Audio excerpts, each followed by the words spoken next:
Congressman, we welcome you to the House chambers, and we look forward to your remarks. The time is yours.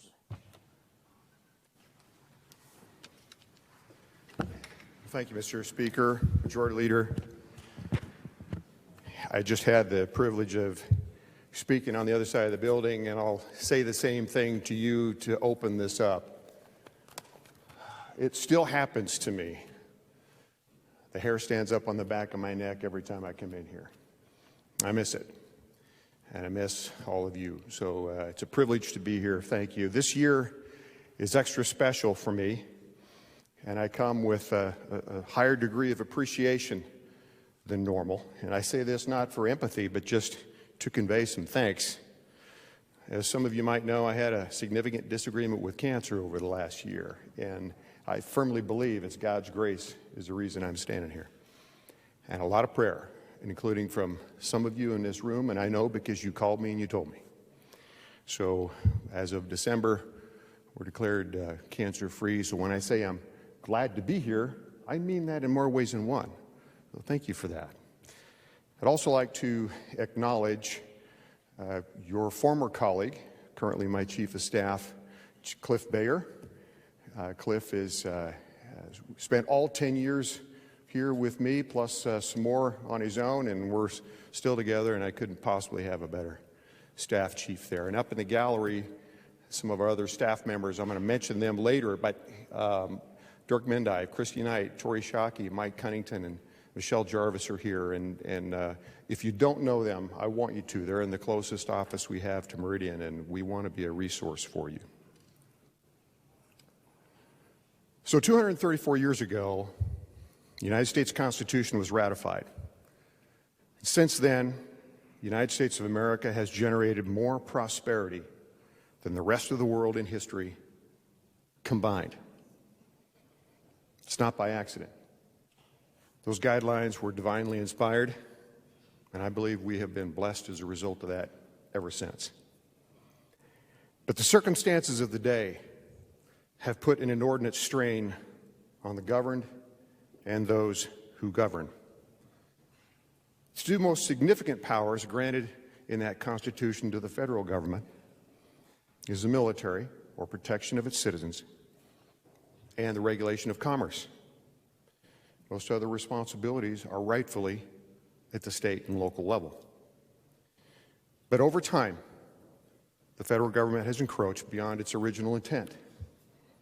And currently, we're not doing that well in the areas where we have legitimate responsibility. Just a couple examples. We've intentionally refused to enforce our border security in this nation. And just in Idaho, one side effect has been an increase in deaths up by 283% due to illegal fentanyl, and seizures 562%. At the federal level, we purposely constrained our domestic energy production, which has mandated that we now purchase from our enemies.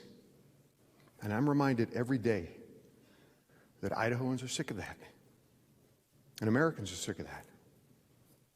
That, in part, is fueling a bipartisan speculation that there will be a congressional leadership change in 22.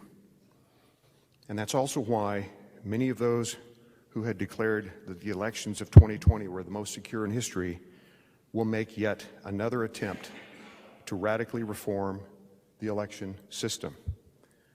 And the idea goes like this: remove the states from having any role in the election process. Replace it with a federally run system that's much more lenient regarding voter ID and security validation processes. If I were you, I would send me and 534 of my colleagues a resolution telling us to keep our hands off your elections.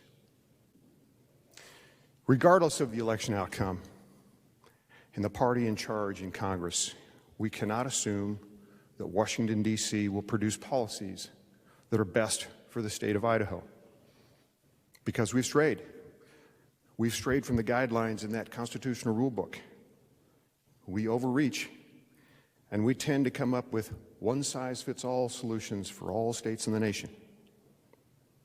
That inevitably results in a reduction in local control and a loss of personal liberty.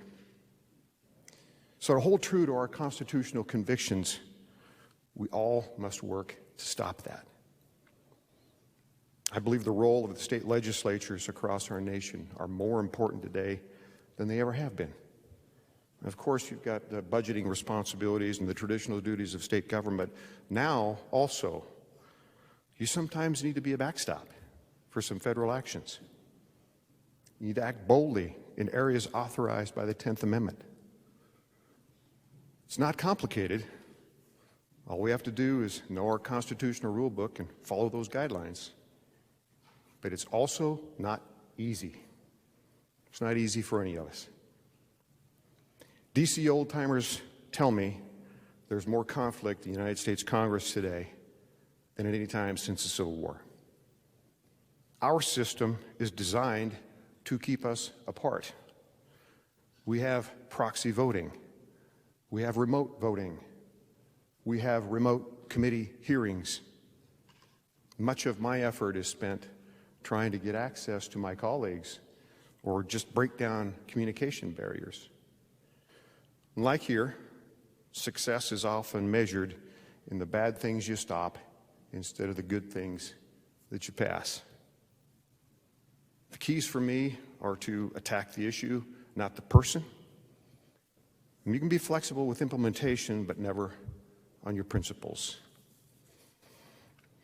Please know that I'm aware that your job is more difficult than many of your counterparts in other states.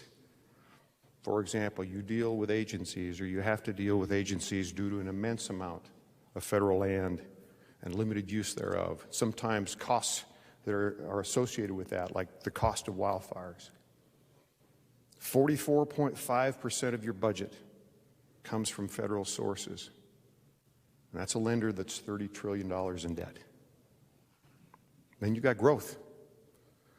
Tremendous growth in our state, all across our state, and the infrastructure challenges and the cultural challenges that come with that growth.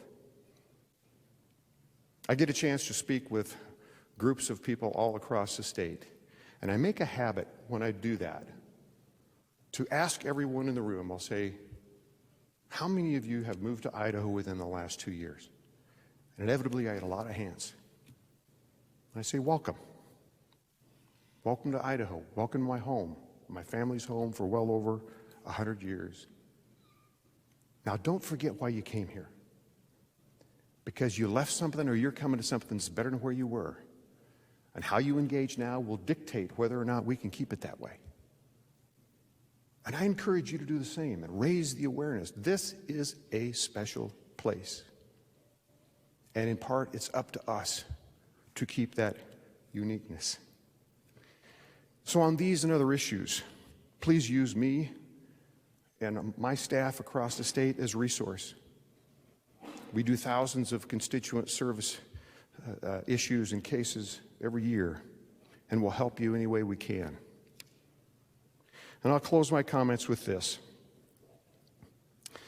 I believe the best definition for this thing that we do, called politics, is that it is a struggle. It's a struggle for influence. And it's an ongoing struggle. There's not a finish line. There's not a time clock. And that struggle will ebb and flow depending on who engages with that struggle and the value system of those strugglers. So with that, I just want to give you a reminder of something you don't hear very often. What we do is a tremendous honor. The media is not going to tell you that. Public opinion often won't tell you that. But every time our constituents go to the polls and they fill in that little dot by your name or by my name, they're saying, this is who I trust to make decisions for me. By the way, that's a republic. It's representative government, not a democracy. And that's an awesome responsibility. 50 to 100 years from now, there'll be people walking through these hallways in this building, and you won't have known them. but they're your great-grandchildren. And they're going to see your name on the wall, maybe even your picture. And they'll be here. They'll be here in part because you came ahead and did your job. God bless you.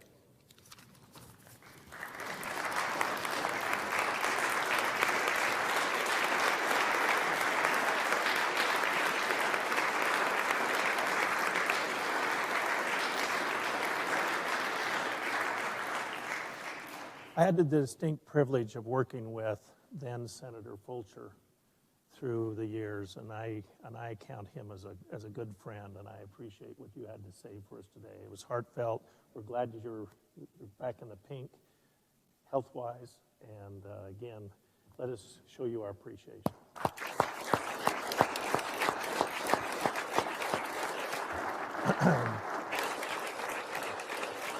Will the gentleman please come forward and escort our guest out of the chamber, please? Tag, you're it.